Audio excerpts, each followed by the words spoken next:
So please let me overtake. No helmets for people in a motorcycle that's super overloading. JCUTMoto. Hello ladies and gentlemen, this is your boy, Paklatsang boy. This is your boy JCUTMoto. We're currently here in Baybay City. As you can see right there, this is Baybay City. So we're going home. Actually, I had my front forks fixed earlier. I had my oil seal replaced. So it's currently 12 noon. As you can see, the sun is shining, shimmering at the top. Oh, where's the sun? I don't know. But for sure it's currently 12 at noon.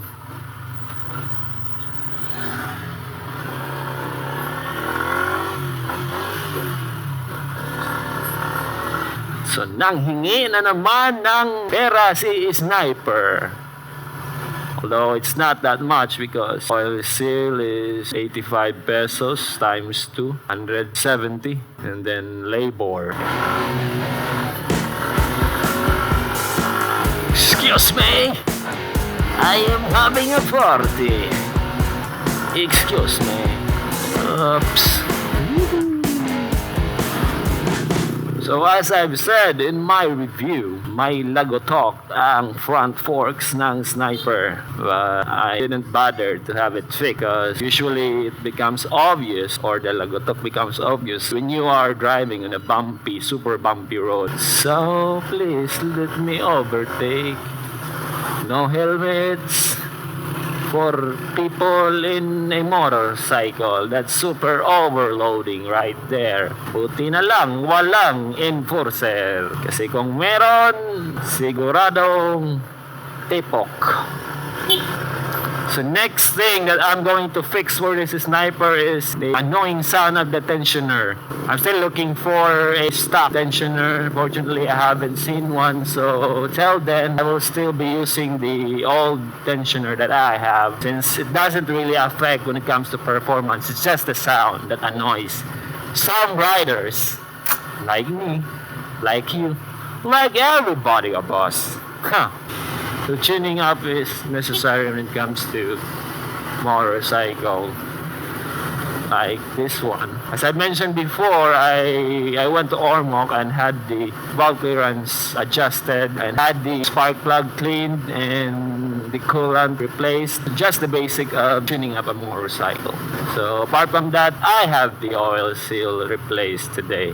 Ganon lang po. The usual maintenance when it comes to the Sniper. Usually you have to change oil, and then the oil filter, the tires also. You have to change that from time to time. Usually I change my tire around 10,000 to 15,000 kilometers of mileage, but it really depends on the type of tire you're using. So let me show you a little bit of the fixing that was done earlier.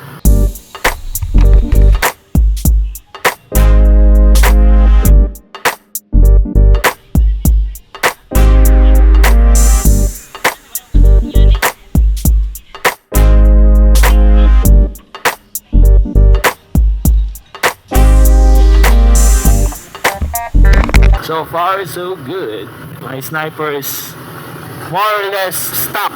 Only thing that I replaced in this motorcycle is the stickers. I'm using the Y15ZR from, I think, Malaysia. Outside of the Philippines, the Sniper is called Exciter 150, Jupiter 150, and the Y15ZR. To stand out, I had the stickers replaced. But to be honest, I had this replaced because I crashed, so after the accident I had my stickers replaced just to cover up some of the scratches this bike had. So apart from the stickers, I also changed my side mirror. But it's a love and hate relationship. Although this is my forma, and fortunately, functionality wise, I have a hard time looking at it or using this to see what's behind me. Parang gusto ko siya, dahil maporma, pero when it comes to functionality, not really that good. You want a very clear or very functional or very useful side mirror, just stay with the stock one. You're much more comfortable using it.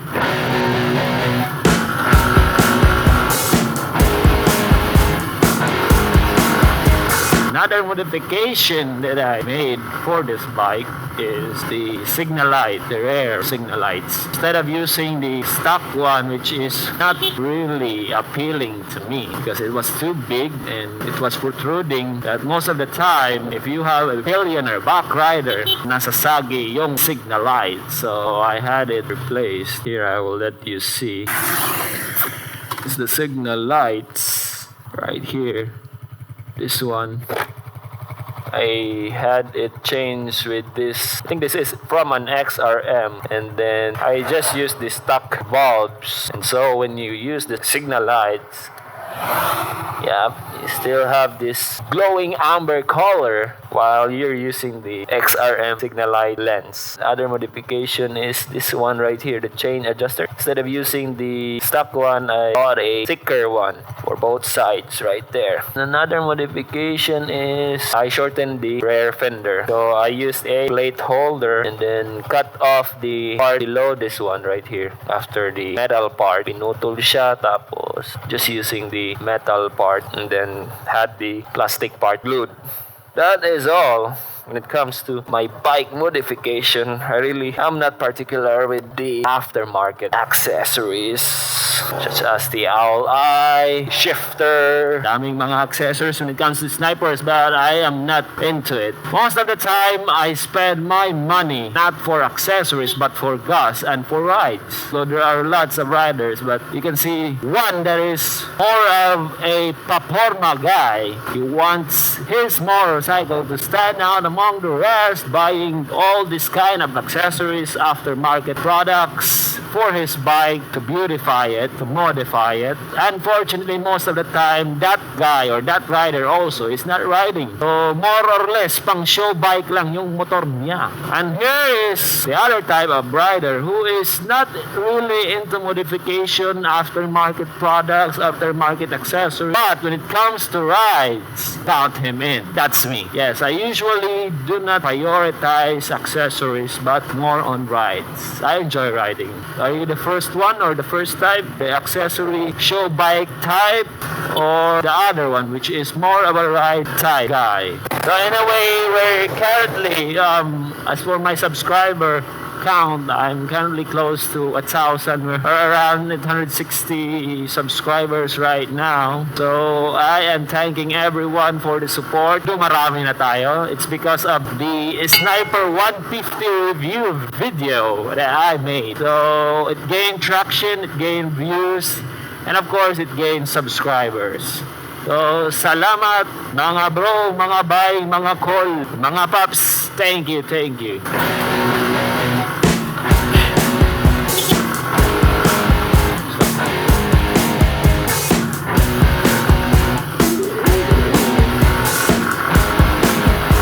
Other than that, the reason why I really don't spend much when it comes to bike modification or bike accessories is that having a bike in itself is already expensive. Why?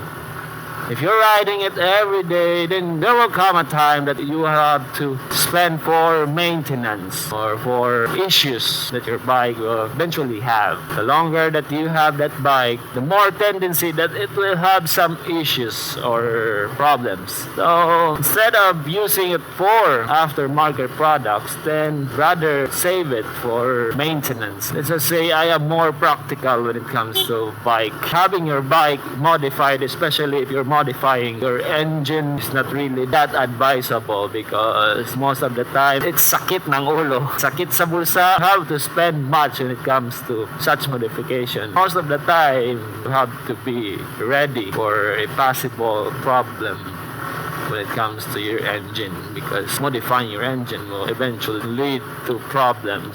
Stay stuck, guys. stock lang. That's for me. But if you're really into racing, if you really would like to get the most out of your Sniper as far as performance is concerned, then you can do that. Just be ready when it comes to expenses. Masakit sa bulsa talaga when it comes to upgrading or kung gusto mong kargahan yung motor mo. We're almost home, so I'm gonna end up this motovlog with a poem as usual. Poem. Roses are red, violets are blue.